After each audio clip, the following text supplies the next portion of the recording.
Hello, and welcome to the Clinical Care Options Oncology Podcast. I'm your host, Kelly Brandt. Today's episode features Dr. Anna Marin-Niebla from Barcelona, Spain, and Dr. Stephan Stilgenbauer from Ulm, Germany.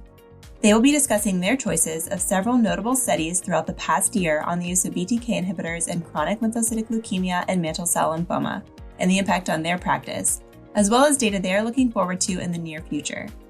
This episode is part of a larger educational program titled Targeted Therapeutics in CLL and MCL, applying emerging BTK inhibitor therapy data to practice. For more information on the experts, along with a link to the complete program, please visit the show notes for this episode. Now let's get started and hear what the experts have to say. Well, my name is Anna Marin-Niebla. I'm a hematologist from the lymphoma unit at the Hematology Department, University Hospital Vall d'Hebron in Barcelona, Spain. Hello, and my name is Stephan Stilgenbauer. I'm a professor of medicine at the Comprehensive Cancer Center at Ulm University in Germany. I have a history in laboratory research and clinical research in CLL, and it is a great pleasure to talk to you about latest developments with regard to BTK inhibitors in the treatment of our patients. So Anna, mantle cell lymphoma is clearly a difficult disease. It combines the unfortunate features of aggressive lymphoma and indolent lymphoma. And until some time ago, we didn't really have great treatment options available.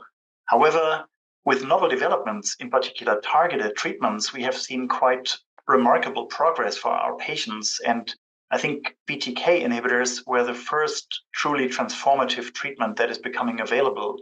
Would you agree? Yeah, sure. Actually, in an incurable disease such as mantle cell lymphoma, BTK inhibitors, and Ibrutinib was the first one we had approved, has literally changed already the paradigm in the relapse setting. And hopefully we will have them very soon also in first line. This is what we expect, really. Right. I mean, there have been very interesting trials in the frontline setting in mantle cell lymphoma, randomized trials, and more recently Triangle. Would you be able to elaborate a little bit what these trials have shown? Yeah, sure. It's really very interesting. So before the Triangle, which is probably the most relevant and practice-changing trial we have now, we had already had the SHINE trial, which has actually been the first time we've seen the efficacy of Ibrutinib in combination with a frontline regimen in mantle cell lymphoma. The SHINE trial was a registry study, and the intention with this study was getting Ibrutinib approved in first line. Actually, the SHINE trial combined in patients non-eligible for intensive treatment, Ibrutinib with Rituximab Bendamustine followed by Rituximab maintenance. So the study arm was Ibrutinib in continuous treatment, and then Rituximab Bendamustine for 6 cycles, and then Rituximab maintenance. And it was compared with the control arm, which was only Rituximab Bendamustine followed by Rituximab maintenance. The goal of this study was demonstrating an advantage in PFS with the combination with Ibrutinib, and the study was positive because actually the median progression-free survival was 80 months with Ibrutinib versus 53 months without Ibrutinib. Also, the time to the next treatment was significantly superior with the combination with Ibrutinib, but unfortunately, Ibrutinib couldn't be approved in first line with this study because of the toxicity of the combination in the study arm, and also the fact that the overall survival was not significantly different. So we couldn't get Ibrutinib approved in first line with this study. But then the results of the Triangle study were presented for the first time in the last ASH meeting last year. The Triangle study is really a very relevant study. This one is not a registry study designed in the European Mantle Cell Lymphoma Network for younger patients eligible for intensive treatment. It is incredible, but this study recruited more than 800 patients with mantle cell lymphoma not previously treated from 13 countries of the European Mantle Cell Lymphoma Network. And this time, Ibrutinib was combined with the current standard of treatment in younger patients, which is R-CHOP/R-DHAP, alternating 6 cycles, then followed by consolidation with autologous transplant, and then observation initially, but from the publication of the LIMA trial and the demonstration that Rituximab maintenance added also to the survival of the patients after the autologous transplant, the triangle study was amended to add rituximab maintenance too. So we had the control arm, R-CHOP-RDHAP, followed by consolidation with autologous transplant, and then rituximab maintenance or observation, according to the availability of rituximab in the country. The first study arm combined Ibrutinib with R-CHOP-RDHAP, followed by transplant, and then Ibrutinib maintenance, either with rituximab or only Ibrutinib. And then a third arm was added to the study with Ibrutinib in combination with R-CHOP-RDHAP and Ibrutinib in maintenance, but skipping the transplant, with the hypothesis that maybe adding Ibrutinib could allow us to skip the transplant if it was actually more effective. And the results of this study were that both arms with Ibrutinib resulted in higher efficacy than the standard arm without Ibrutinib. And also the failure-free survival was significantly higher in both arms with Ibrutinib versus the standard arm without Ibrutinib. Then the interesting thing was comparing whether the autologous transplant was adding some advantage in survival between the two arms with Ibrutinib. And we saw no difference in failure-free survival in both arms with Ibrutinib, with or without the transplant. So one of the conclusions of this study, although we need more follow-up to confirm this result, is that when we can add Ibrutinib to the treatment of younger patients with mantle cell lymphoma in induction and maintenance, we could probably skip the consolidation with transplant and all the toxicity associated with this. But we need more follow-up. And another very interesting observation from this study that is making us have a ethical conflict now that we know this data, but we don't have Ibrutinib available yet for its use in first line, is that for the first time in mantle cell lymphoma, we have seen an advantage in patients with p53 alterations. So in this study, patients with p53 alterations, in general, any type of alteration, showed a significant benefit in failure-free survival when they were treated in the study arm with Ibrutinib versus the standard arm without Ibrutinib. And this is something in mantle cell lymphoma had not been seen yet. So I really think the triangle study would definitely change practice. And at the end, going back to the elderly patients for whom the SHINE trial couldn't get Ibrutinib approved in first line, we are now eagerly awaiting the results from the ECO trial, which is combining acalabrutinib with a better toxicity profile with the same combination rituximab, bendamustine, and rituximab maintenance. So we are really expecting the results of the ECO trial, because maybe if this study is positive, we could have acalabrutinib approved for elderly patients in first line. Yeah, great. Thank you very much, Anna, for this deep coverage of these truly important large trials in the frontline setting. Now, with Ibrutinib moving to the frontline treatment paradigm, obviously we think about how to salvage patients if they relapse. And CAR T-cell therapy has, among other B-cell lymphomas in mantle cell lymphoma, caused quite some enthusiasm. Could you give us some background about CAR T-cell treatment and potential combinations also with BTK inhibitors? Sure. Well, immunotherapy seems to be really very effective in mantle cell lymphoma, and we already have approved one CAR T therapy, which is Brexucabtagene. Brexucabtagene was approved after the results of the ZUMA-2 trial, and it was the first time we saw a true difference in patients failing BTK inhibitors. Before the publication of the ZUMA-2 trial, any relapse and any salvage option we had for patients failing Ibrutinib in previous lines only could reach figures of overall survival between 4 months and 12 months at the most. When we saw the results from the ZUMA-2 with Brexucabtagene, we saw after 3 years follow-up from the ZUMA-2, median overall survival of 46 months. And patients achieving a complete response with Brexucabtagene had not reached the median overall survival after 3 years. And the majority of patients treated with Brexucabtagene with mantle cell lymphoma achieve actually a complete response, because the overall response rate with Brexucabtagene is over 90%. And nearly 70% of the patients achieve a complete response. So these are the results of CAR T in mantle cell lymphoma. But there was a very interesting observation from the ZUMA-2 also. Of all of the patients included in the ZUMA-2 had received a BTK inhibitor previously and failed. and they were Ibrutinib and Acalabrutinib. One of the observations with longer follow-up of the ZUMA-2 is that those patients that had received Ibrutinib as the covalent BTK inhibitor previously had higher levels of CAR T cells in peripheral blood, higher values of area under the curve, or so higher exposition to these CAR T cells. And it seems that Ibrutinib might induce a switch in the phenotype of T cells into Th1. And this seems to be favorable, so that the CAR T cells then perform better and stay longer in the peripheral blood. And this seems to be related to prolonged response and longer progression-free survival, although this is just a hypothesis that should be confirmed.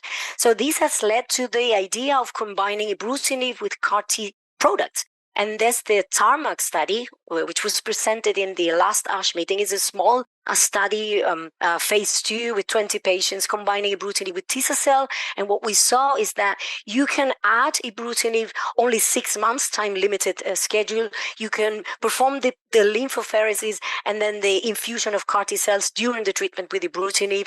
And when you can stop Ibrutinib at 6 months, the responses are really maintained, and the combination of Ibrutinib and the CAR T doesn't add toxicity in comparison with the experience we have with CAR T alone.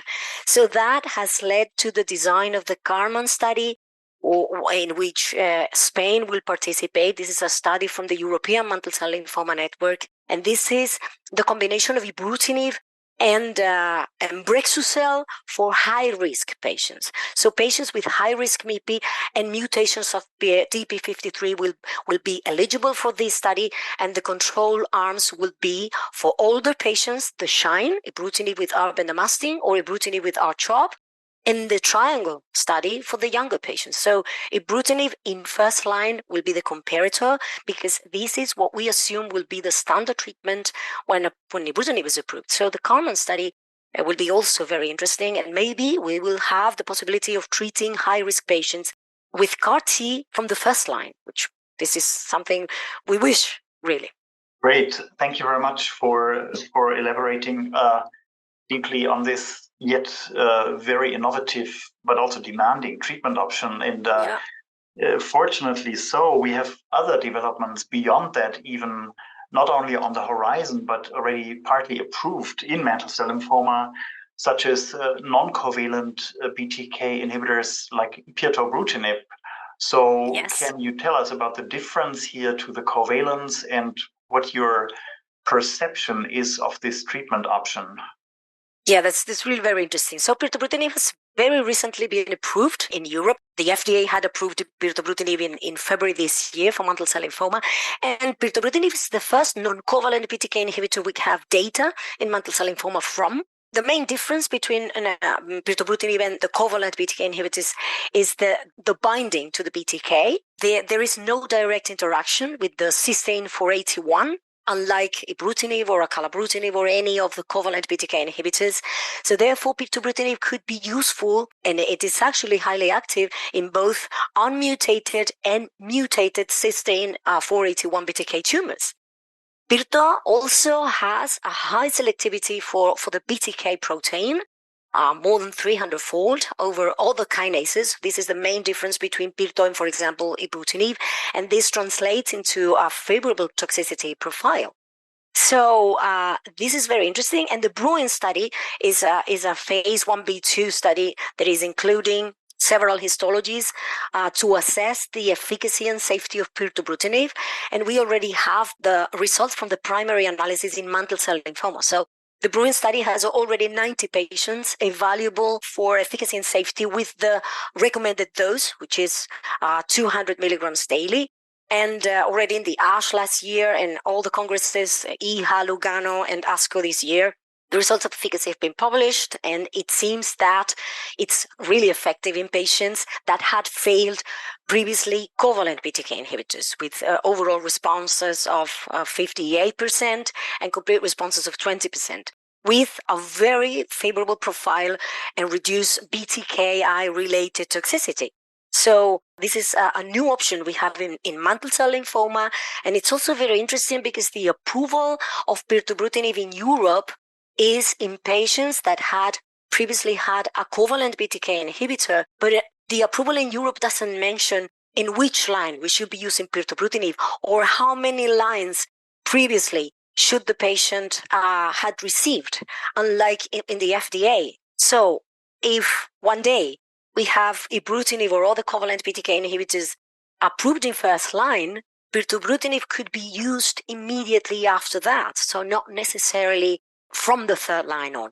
And this is something very good because we have now Brexucabtagene approved after failing BTK inhibitors, but in Europe, Brexucabtagene is only approved after 2 previous lines. So one of those 2 lines should be a BTK inhibitor, but we can't use CAR-T therapy until the 3rd line in mantle cell lymphoma. So the approval of Pirtobrutinib will be also very interesting because of this.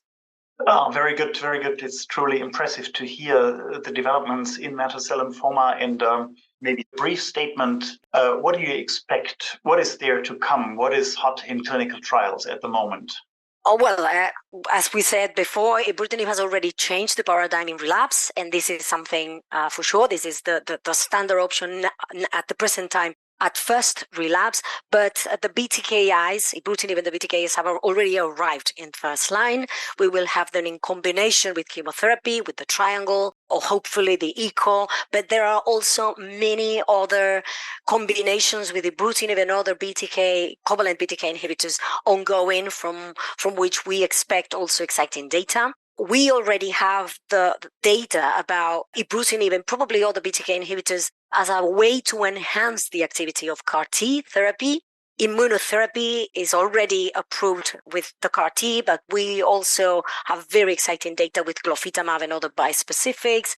And in general, when we have BTK inhibitors in first line, we already have a number of effective and promising options with which we could rescue patients relapsing from the future first line with BTK inhibitors. There are though current unmet needs in mantle cell lymphoma for which we really don't have solutions now, which are the high-risk patients with TP53 mutations. I hope immunotherapy is an option for them, blastoid, HiKi67, and those patients relapsing early from the first line. Probably upfront immunotherapy will be the solution for that. Very good for this concise coverage of mantle cell lymphoma. So CLL is always ahead of mantle cell lymphoma, and Ibrutinib and the BTK inhibitors started first in CLL, where they really changed all the paradigm of treatment. Can you tell me how actually the BTK inhibitors have changed the paradigm in CLL? Yes, absolutely. I mean, Ibrutinib was the compound kind of leading the way. It was the first BTK inhibitor licensed in chronic lymphocytic leukemia in the relapsed refractory setting, and then later also in the frontline setting. Several frontline trials like the Alliance study, the ECOG 1912 study, the Illuminate study have shown superiority of Ibrutinib continuous monotherapy over our previous standard chemoimmunotherapy. And this better efficacy is particularly pronounced in high-risk subgroups, such as patients with unmutated IGHV genes or with a 17p deletion or with TP53 mutation. However, continuous Ibrutinib therapy, although usually well tolerated, is associated with some adverse events, and these can accumulate over time, such as in particular arrhythmias, atrial fibrillation, hypertension, bleeding events, and so on. Therefore, there have been also some new developments in this arena. Yes, especially the combinations of BTK inhibitors. So can you tell us about what's so interesting? Because we can now think of time-limited treatments with the BTKi in CLL. Absolutely. So BTK inhibitor monotherapy is usually a continuous therapy, which is given until there's disease progression or unacceptable adverse events. Now, most recently in Europe, the combination of Ibrutinib plus Venetoclax was licensed based on the data from the GLOW trial. The GLOW trial compared in the frontline setting Obinutuzumab Chlorambucil against fixed duration Ibrutinib plus Venetoclax.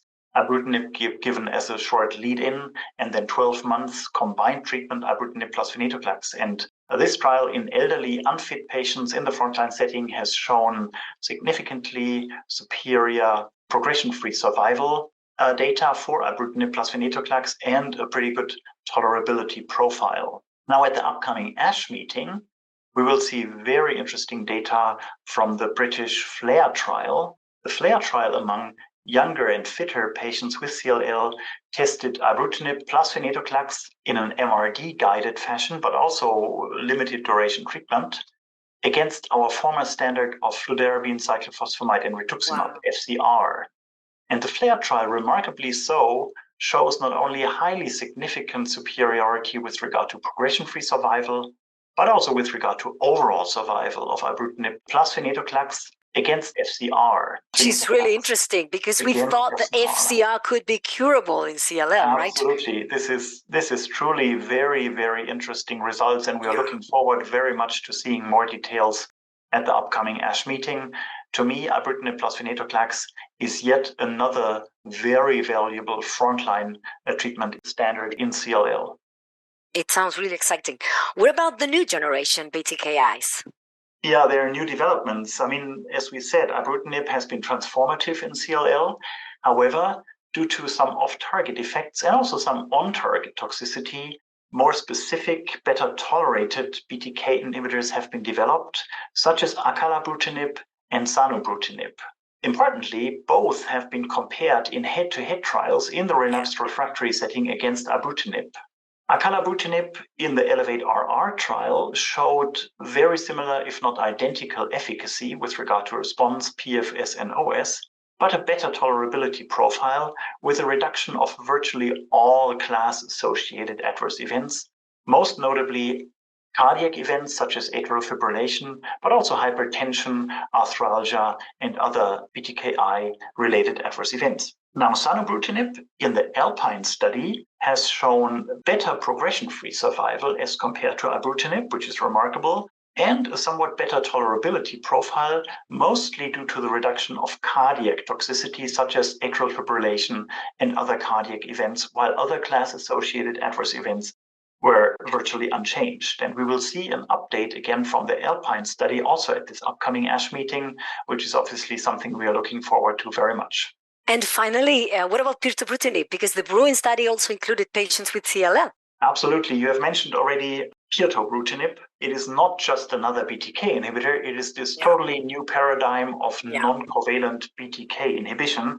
A key principle is that therefore Pirtobrutinib doesn't rely on the presence of this cysteine in the position 481 in the protein, which is the most common resistance mutation acquired during covalent BTK inhibitor treatment.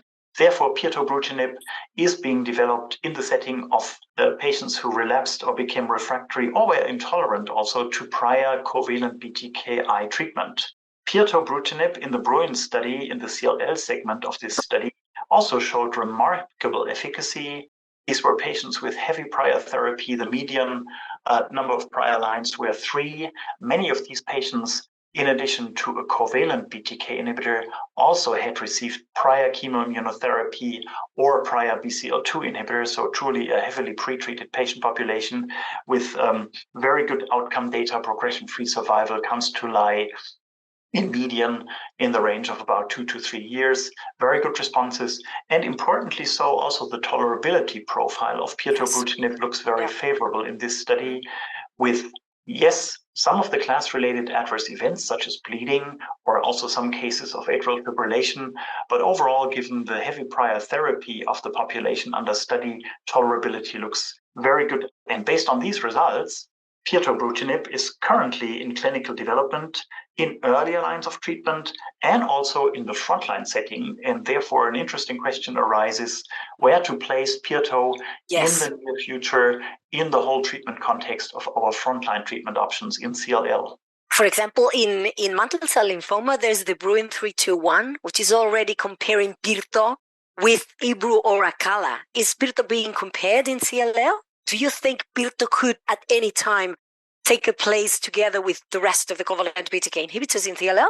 There are head-to-head trials underway, additional ones. There are also trials underway testing Pirtobrutinib, or in the making, let's say, the trials combining Pirtobrutinib with other agents, also with the aim of time-limited treatment. And I think these combinations truly are the way forward, because time-limited treatment provides time off therapy for the patients, and therefore the option also of retreatment. And I think is a very promising concept that has to be investigated deeper. So in short, so what do you think the next steps in the management of CLL will be?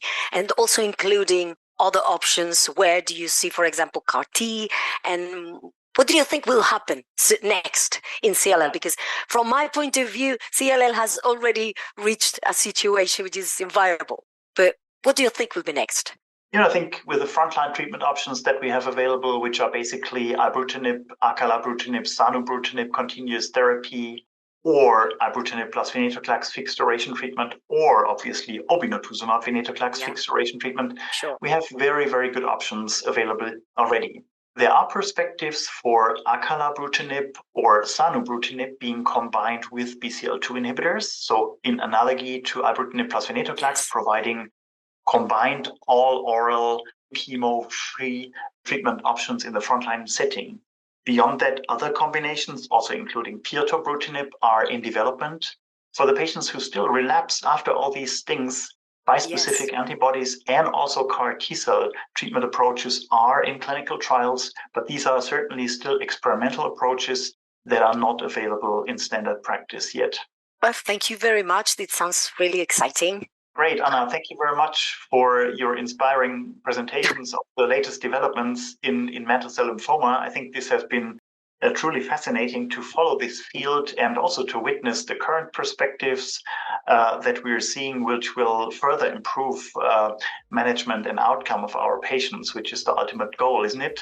Yes, sure. Thank you too, because everything you've told us about CLL is really promising, and we are looking forward to enjoy all of these advances for our patients. Thank you very much, Dr. Marin-Niebla and Dr. Stilgenbauer, and thanks to the listeners for joining us. As a reminder, to view the full program, Targeted Therapeutics in CLL and MCL, applying emerging BTK inhibitor therapy data to practice, and to access additional resources associated with this program from the Clinical Care Options website, please click on the link in the show notes. As always, thank you for listening.